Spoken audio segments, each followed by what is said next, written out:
بسم الله الرحمن الرحيم الحمد لله الذي أنزل على عبده الكتاب ولم يجعل له عوجا قيما لينذر بأسا شديدا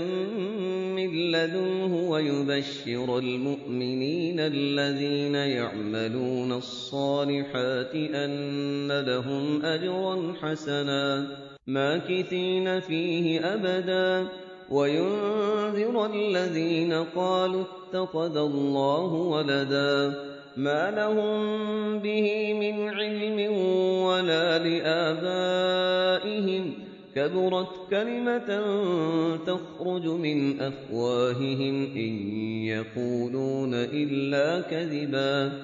فلعلك باخع نفسك على آثارهم إن لم يؤمنوا بهذا الحديث أسفا إنا جعلنا ما على الأرض زينة لها لنبلوهم أيهم أحسن عملا وإنا لجاعلون ما عليها صعيدا جرزا أم حسبت أن أصحاب الكهف والرقيم كانوا من آياتنا عجبا إذ أوى الفتية إلى الكهف فقالوا ربنا آتنا من لدنك رحمة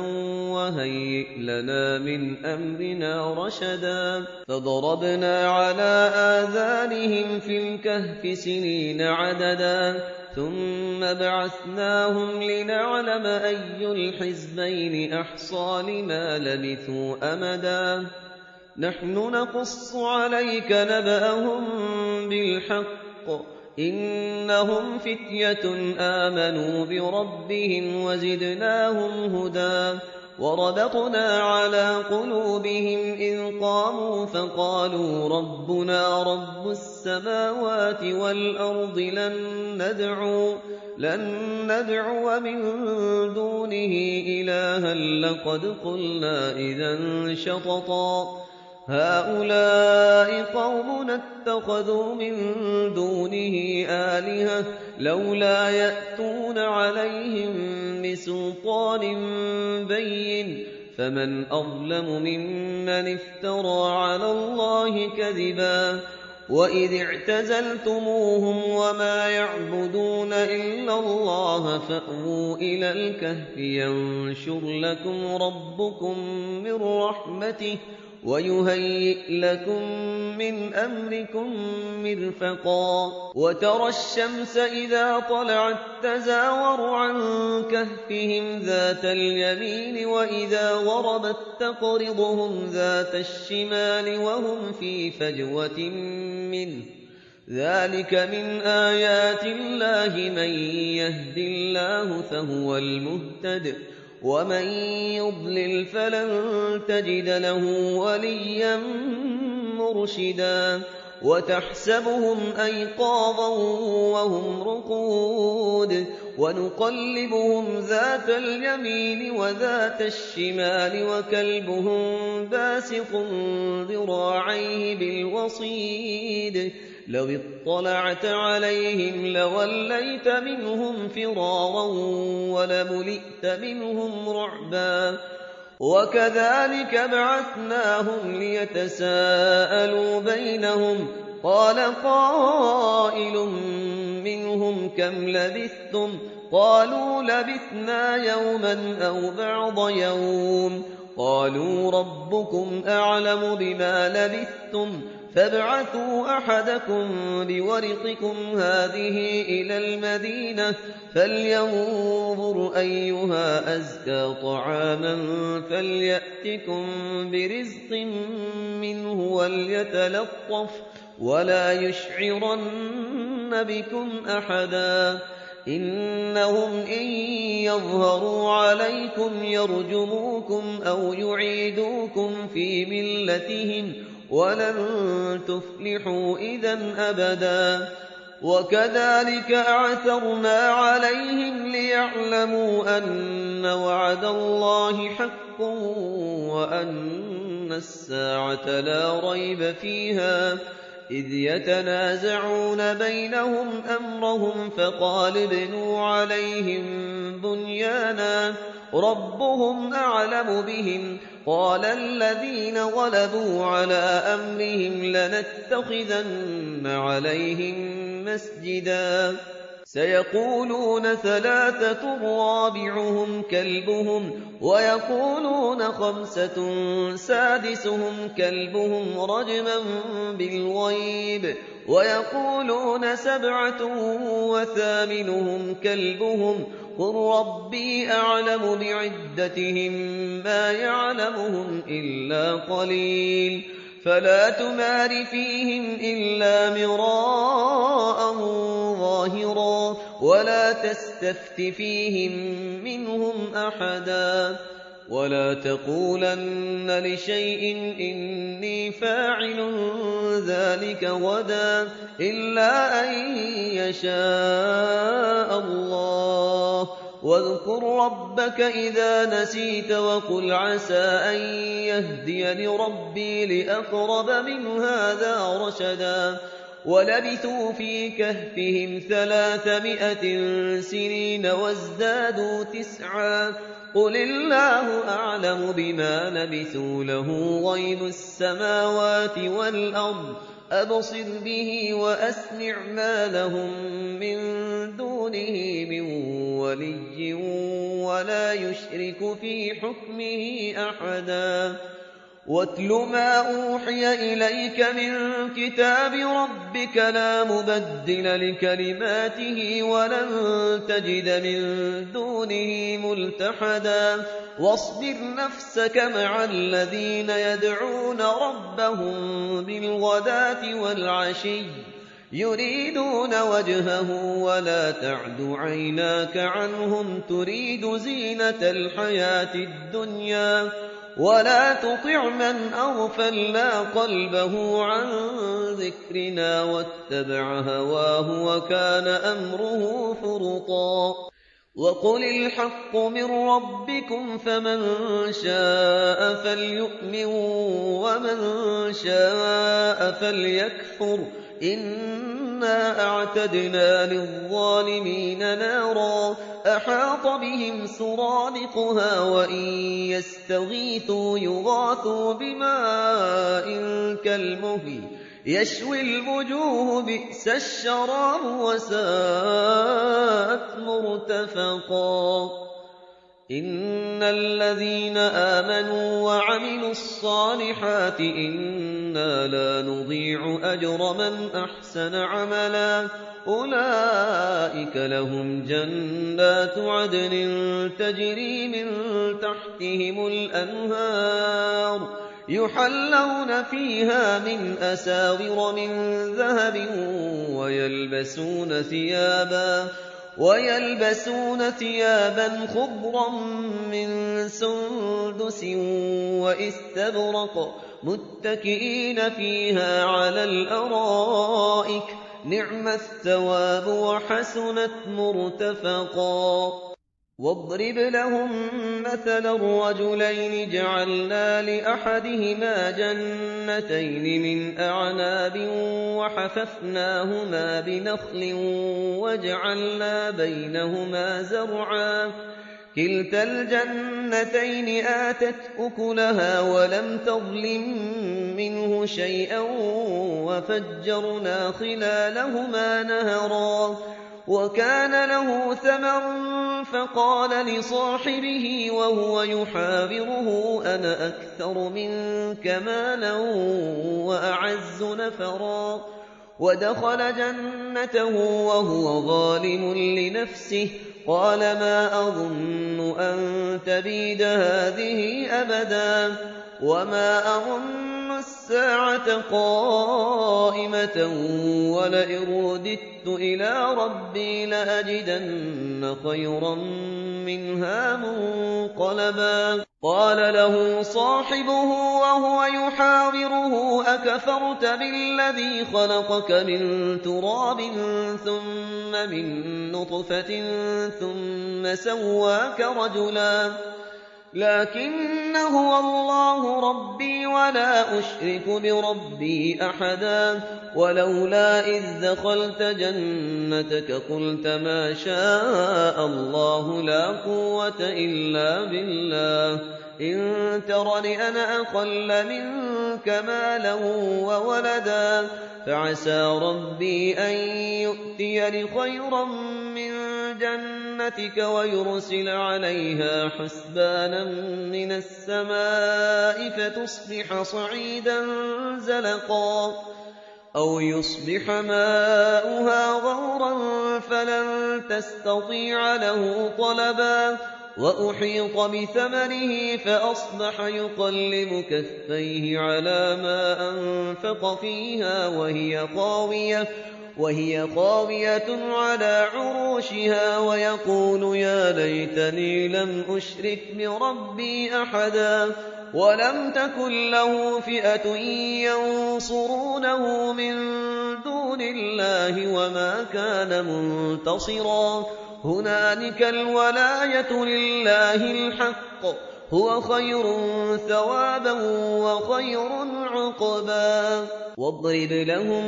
مثل الحياة الدنيا كماء أنزلناه من السماء فاختلط به نبات الأرض فأصبح هشيما تذروه الرياح وكان الله على كل شيء مقتدرا المال والبنون زينة الحياة الدنيا والباقيات الصالحات خير عند ربك ثوابا وخير أملا ويوم نسير الجبال وترى الأرض بارزة وحشرناهم فلم نغادر منهم أحدا وعرضوا على ربك صفا لقد جئتمونا كما خلقناكم أول مرة بل زعمتم أن لن نجعل لكم موعدا ووضع الكتاب فترى المجرمين مشفقين مما فيه ويقولون يا ويلتنا ما لهذا الكتاب لا يغادر صغيرة ولا كبيرة إلا أحصاها ووجدوا ما عملوا حاضرا ولا يظلم ربك أحدا وإذ قلنا للملائكة اسجدوا لآدم فسجدوا إلا إبليس كان من الجن ففسق عن أمر ربه أفتتخذونه وذريته أولياء من دوني وهم لكم عدو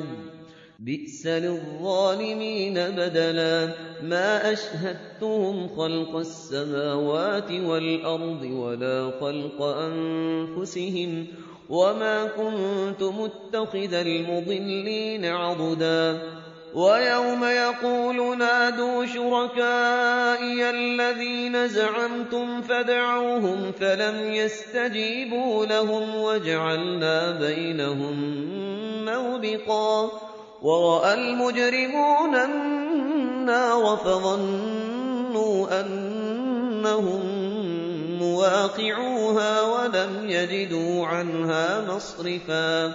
ولقد صرفنا في هذا القرآن للناس من كل مثل وكان الإنسان أكثر شيء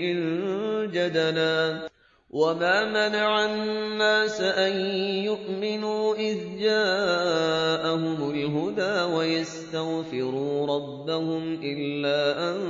تأتيهم سنة الأولين أو يأتيهم العذاب قبلا وما نرسل المرسلين إلا مبشرين ومنذرين ويجادل الذين كفروا بالباطل ليدحضوا به الحق واتخذوا آياتي وما أنذروا هزوا ومن أظلم ممن ذكر بآيات ربه فأعرض عنها ونسي ما قدمت يداه إنا جعلنا على قلوبهم أكنة أن يفقهوه وفي آذانهم وقرا وإن تدعوهم إلى الهدى فلن يهتدوا إذًا أبدا وربك الغفور ذو الرحمة لو يؤاخذهم بما كسبوا لعجل لهم العذاب بل لهم موعد لن يجدوا من دونه موئلا وتلك القرى أهلكناهم لما ظلموا وجعلنا لمهلكهم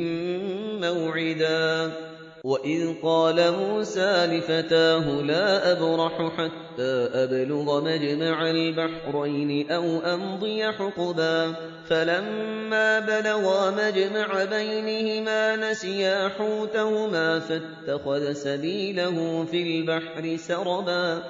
فلما جاوزا قال لفتاه آتنا غداءنا لقد لقينا من سفرنا هذا نصبا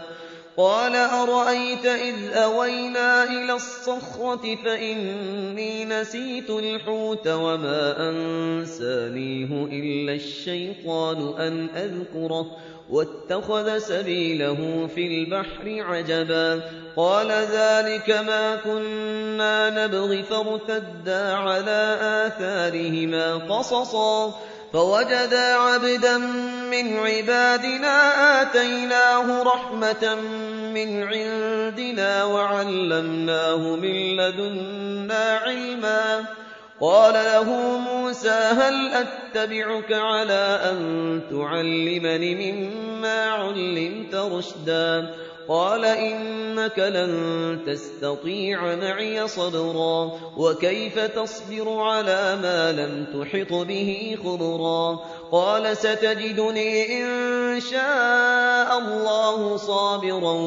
ولا أعصي لك أمرا قال فإن اتبعتني فلا تسألني عن شيء حتى أحدث لك منه ذكرا فانطلقا حتى إذا ركبا في السفينة خرقها قال أخرقتها لتغرق أهلها لقد جئت شيئا إمرا قال ألم أقل إنك لن تستطيع معي صبرا قال لا تؤاخذني بما نسيت ولا ترهقني من أمري عسرا فانطلقا حتى إذا لقيا غلاما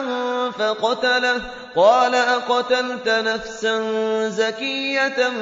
بغير نفس لقد جئت شيئا نكرا قال ألم أقل لك إنك لن تستطيع معي صبرا قال إن سألتك عن شيء بعدها فلا تصاحبني قد بلغت من لدني عذرا فانطلقا حتى إذا أتيا أهل قرية استطعما أهلها فأبوا أن يضيفوهما فوجدا فيها جدارا يريد أن ينقض فأقامه قال لو شئت لاتخذت عليه أجرا قال هذا فراق بيني وبينك سأنبئك بتأويل ما لم تستطع عليه صبرا أما السفينة فكانت لمساكين يعملون في البحر فأردت أن أعيبها وكان وراءهم ملك يأخذ كل سفينة غصبا وأما الغلام فكان أبواه مؤمنين فخشينا أن يرهقهما طغيانا وكفرا فأردنا أن يبدلهما ربهما خيرا منه زكاة وأقرب رحما. وأما الجدار فكان لغلامين يتيمين في المدينة وكان تحته كنز لهما وكان أبوهما صالحا فأراد ربك أن يبلغا أشدهما ويستخرجا كنزهما رحمة من ربك وما فعلته عن أمري ذلك تأويل ما لم تسطع عليه صبرا. ويسألونك عن ذي القرنين قل سأتلو عليكم منه ذكرا. إنا مكنا له في الأرض وآتيناه من كل شيء سببا فأتبع سببا حتى إذا بلغ مغرب الشمس وجدها تغرب في عين حمئة ووجد عندها قوما قلنا يا ذا القرنين إما أن تعذب وإما أن تتخذ فيهم حسنا. قال أما من ظلم فسوف نعذبه ثم يرد إلى ربه فيعذبه عذابا نكرا. وأما من آمن وعمل صالحا